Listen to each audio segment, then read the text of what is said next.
7. celese mulhitlerin cevabiyetinden. Elhamdülillahi Rabbil alemin. Vessalatu vesselamu ala seyyidina seyyidil enbiya'i vel mursalin ve ala alihi ve sahbihi ecma'in. Elhamdülillah Müslüman oğlum.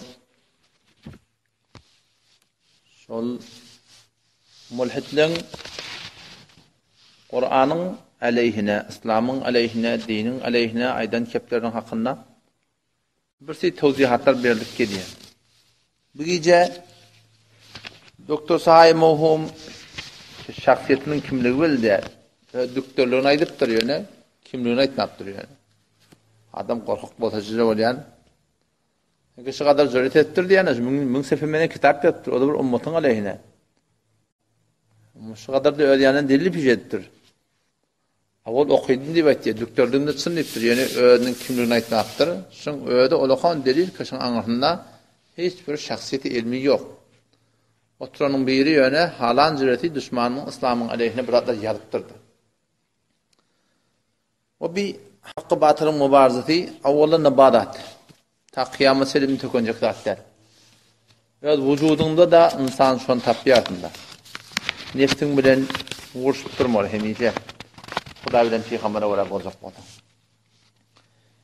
İndistada 564'lün sefetinde Cenab-ı Doktor Sahi Mohum gelip birden bahs açıptır. Adem-i amurzaş-ı mutlak-ı şirk.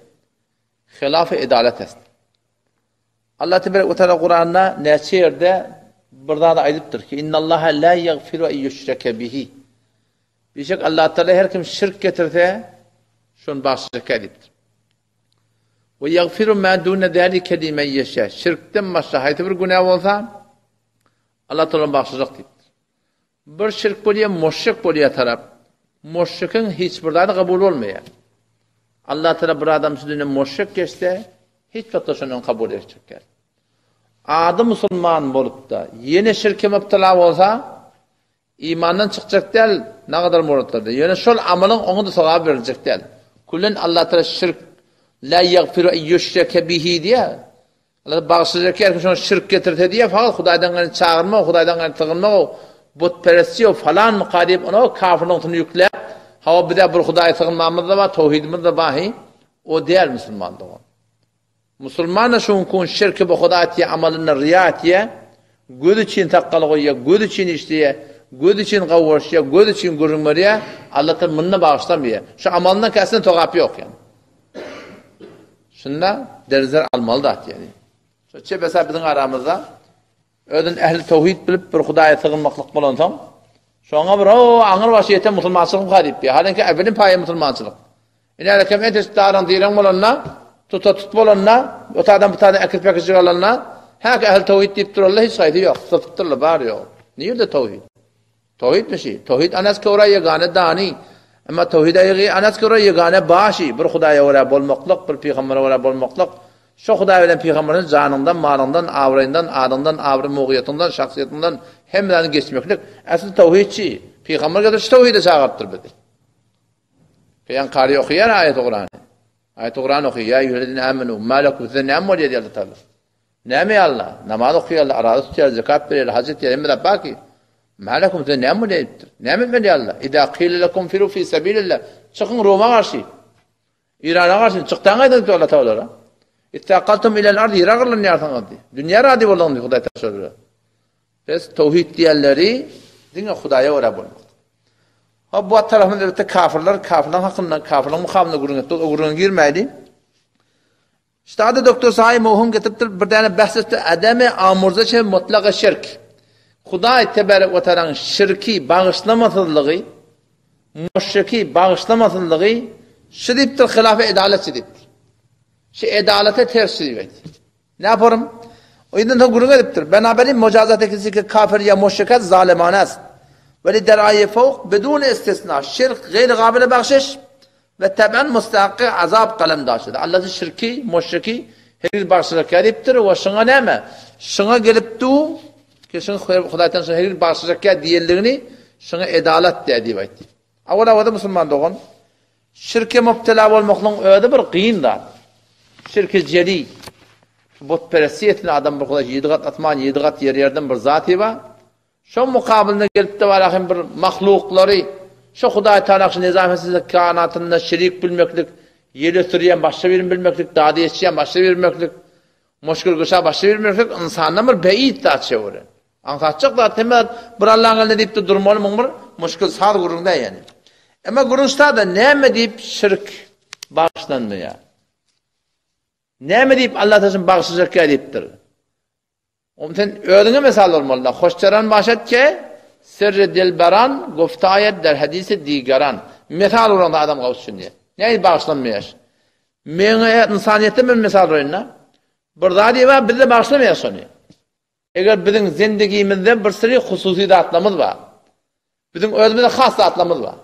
Şu hususi mesaille gelip başka biri koşulacak olsa, enem olsun, atağım olsun, doğanım olsun, oğlum olsun, daydan olsun, her kim olasın.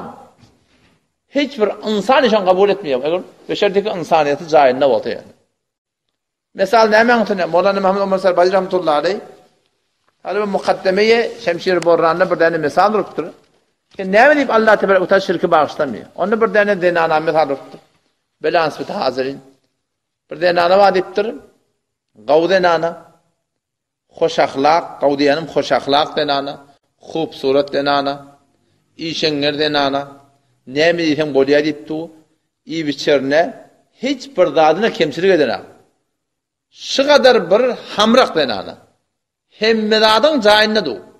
Öyün içeri işi, daşarın işi, her bir dadı ki erkek adam sonun hantıma, şu şammalak hemçilerini kemçilik edilir.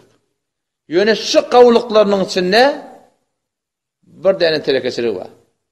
Böyle ansiyet neymet diye. Adamsının dostunun özü diye. O bilen irtibat hususiyeti var diye. Onunla bir kafının dilep zada diye. Sen ödüne mesal olur, adamsa şunu bilen onu. Ayşan hemme kavlukları yere dökülüp de şıfakat birçeden hıyanatı direkli. Keşan düşeğine şerik ediptir şu. Yalvarmaklıkta şuna şerik ediptir. Barb yüz nasip da şuna sırlaşıp da rahatına etmaklıkta şuna şerik ediptir.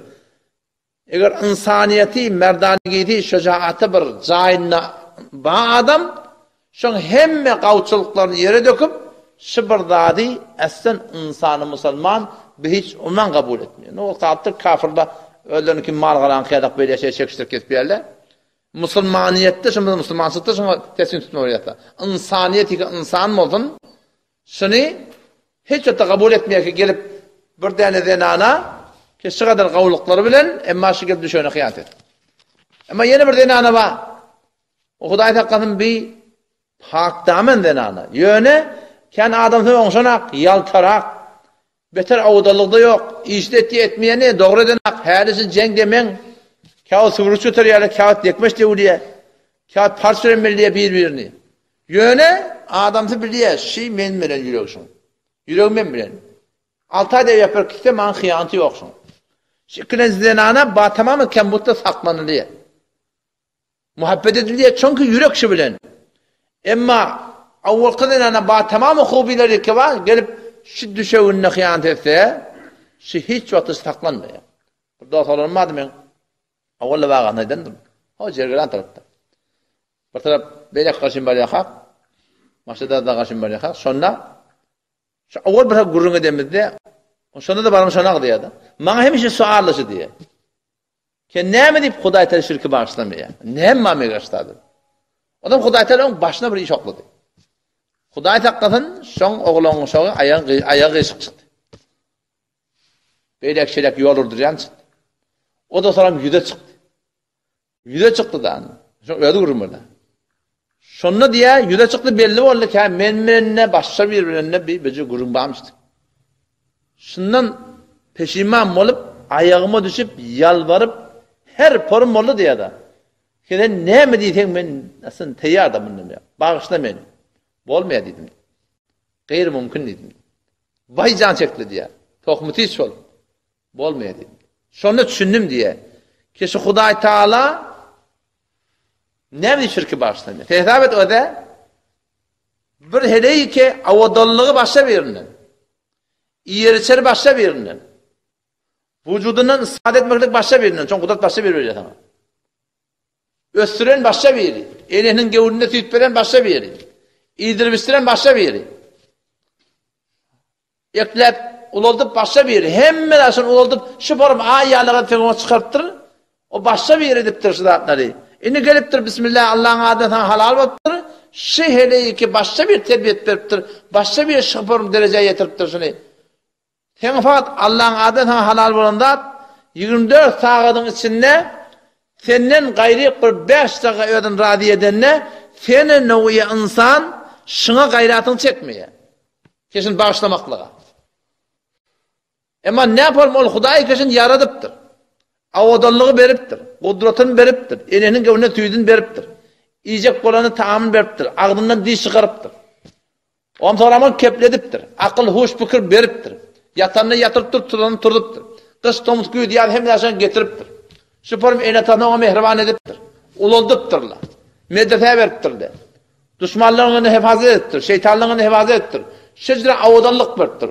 Şüpherimizi dereceye getiriptir. O inanıyarak paranla gelip şu Hudayi, şu benne gelip şu Hudayi ki şu kadar hıtmet ediptir. Şuna gelip hıyanet etmeli. Botları daha diye yetişeyen bilmiyor. Şirk-i be Hudayi.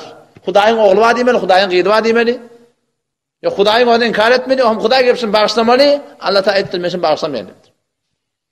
İnsanın onu bağışlayıp bilmiyor ama sana ne emeti? 24 saattan senden gayri bırtça da radi olana sen şuna radi olana bağışlamaklığa. Seni ikilette 60 yıl 70 yıl Hudayi zaten ömür veriptir. Şu 60-70 yılın sen hemişe Hudayi şirk getirtirsin. Hudayi'den gayri onu boltursan. Hudayi'den gayri ibadet getirtirsin. Aslında Hudayi kabul etme yaptırsan. O Hudayi gelip bağışlamalı. Şu bağışlamada var ya, beter hakkı var şunun. Beter beza yani şu olur. Akla göre demek yavrum. 24 saatin içinde bir dakika senden edip radyo otur. Mega ne ettir? Kesin şu bağışlamayarsan. O Hudayi ki gayratları yaratıptır. Hudayi ki şu avudallıkları yaratıptır. Şu gelip senden gayriye, ödünden gayriye yüzlerine şu radyo olmalı. O Allah gayratından gayratı. O Allah radyo olmalı. Ondan sonra öğrekti yeni diptir. Ne Hudayi mısın uğraşacak? Yani Allah'tan sonra Hudayi'ye inanma yoktu. Allah'ı ki Allahu Ekber. Hudayi'ye inanmayan adamı var mı? Hatta cakcaklap gülmüyor sonra. Aklı yoksun deyip. Allah Teala'nın bağlığı Muhammed'e ilmi köre belli vuruna. Şu an sana deytele, dürbün nerede deytele? Hara dürbün yanında. Yok, sen delil getir şu dürbünün bağlığına. Gözüm körüm. Gör de ha dürbün mü? Yok, delil getir şu bağlığına. Ne mi diyeceksin sana? Aklı yok da sana.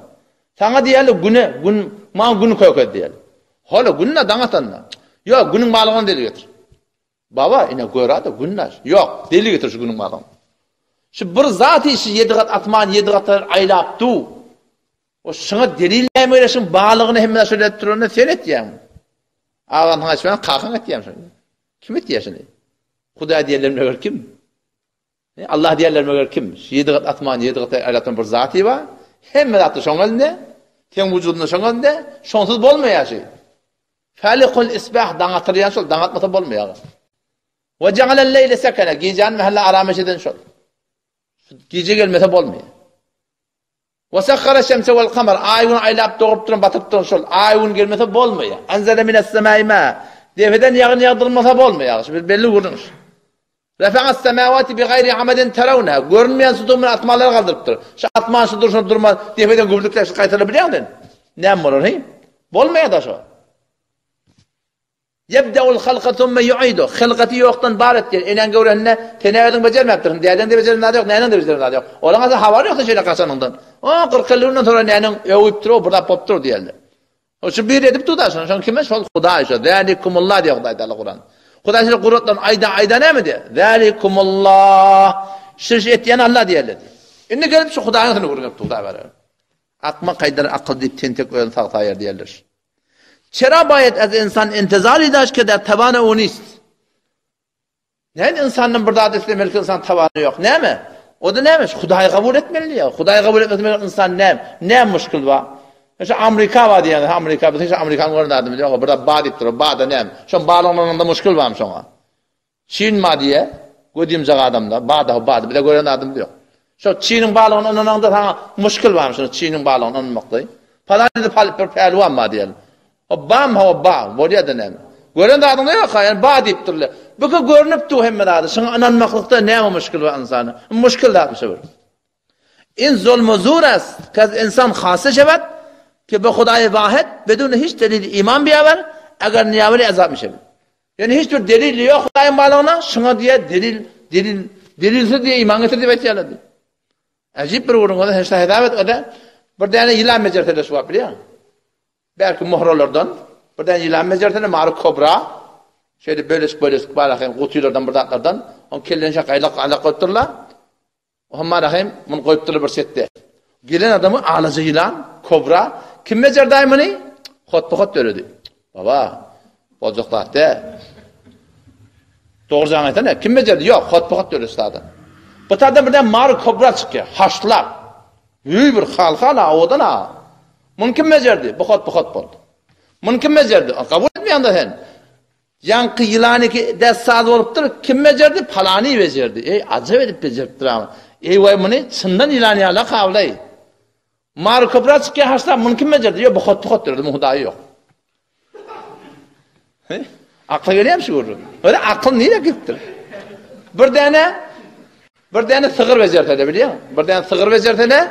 Ne miden biliyor musun? Ağaçtan. Sığır beceriyerler.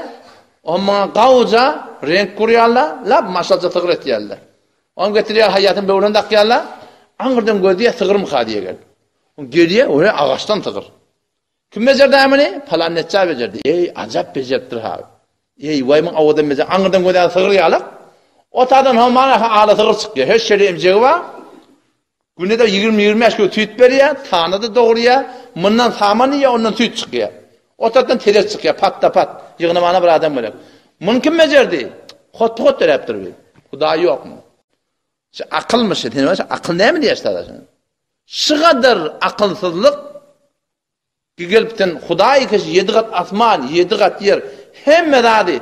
Sen eğer bir insan taptan şu yerin güdünne, bir insan tap, bir tane şemçe beceriptirler. Şimdi eğer bir insan yerin güdünne şunu kabul ettin, şemçe hot bottur dedin.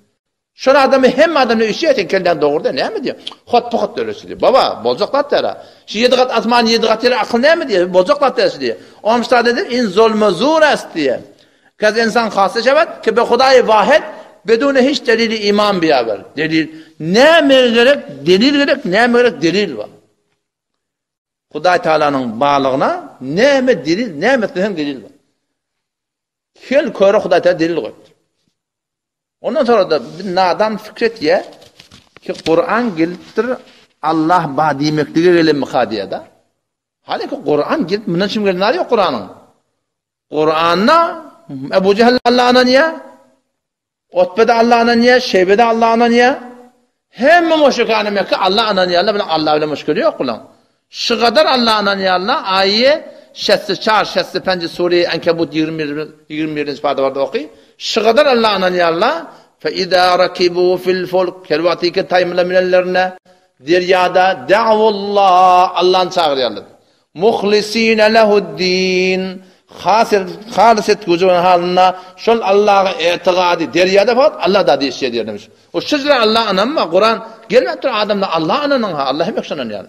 Yahudi şu Allah'ın ya, Mesih'i şu Allah'ın ya. Tamamı botperestane cihan Allah'ın ya Allah. Şondan şimdi şu adet için bir botun adını Allah takmaktır.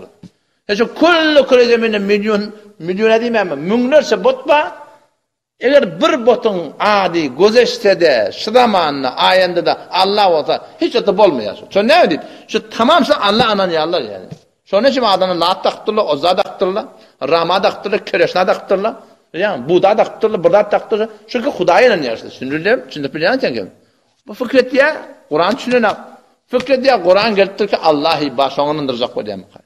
Ertasım inşallah Teala Huday Teala'nın Kur'an'ın mümkün dava yok ki Allah'ı ba.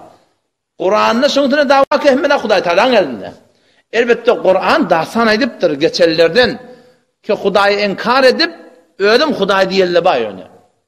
Nemrut ba Firavun ikilen dahsan Kur'an'ı getir Allah Teala erti şu Huday'ın bendeki in zulmü zur eskez insan khası şebat ki bu Huday vahid bidun hiç deli iman biya verdi vet yani inşallah ertasım şu kıssanın iderler. Vesselamu aleyküm ve rahmetullah.